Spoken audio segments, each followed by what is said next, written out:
Ассаламу алейкум, жамаат найстар. Буйрса биздин Кожирабызга ошол спонсорлор чыгып бүтүрүшүнө себепкер болгондор көп. Ошо балар баарына дуа кылып коёк. Анан ошол биздин да Кожирабызга ушул паластарды тигип заказ менен бүгүн алып келип берди. Ошол жана Покровкадагы Байтык кафесинин кожоюну Самарбек деген жигит. Ошол тиктирип бериптир бизге Кожирабызга депчи, жылып отуруңуздар деп. Ошого да дуа кылып коёк. Анан Бишкекте Яндекс аттуу таксопарк бар. Анын ичине ошол биздин жамааттагы Улан деген жигит иштейт экен. Ошол 1800 сом ошол жактан салып жибериптир. Атайын ушул тапкан акчалардан ушул сооп иштерди кылат экен, бардык жакачы. Анан ошо биздин мечитке деп 1800 сом салып коюптур да, чыгарыптыр. Ошолорго дуа кылып коёк.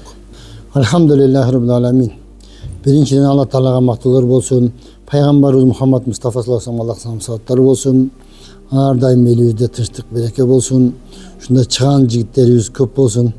Ушул биздин намазханага килемин алып берген Самарбек инибизге жардам берген Улан инибизге Аллах Таала иштерине береке берип, ден соолук берип, ар дайым жакшы иштерге себепкер кылып, март баштарын аман кылсын, ар дайым жакшы иштерге себепкер кылып, будан да чоң иштерди кылышты Аллах Таала насип этсин. Аллах Таала мемнет тилесе тилегин берип, үй бүлөсүнө, бала чакасына ар дайым ыйман берсин. Эки дүйнө бакытын берсин. Бардык иштерде берекесин берсин. Жалпы жамаатка ушул намазханабыз Кудай кааласа бүтүп атат. Жалпы жамаатка жардам берген жигиттердин бардыгын Аллах Таала ыраазы болуп, иштерине ийгилик берип, эмне тилесе тилегин берсин. Амин. Аллаху акбар. Амин.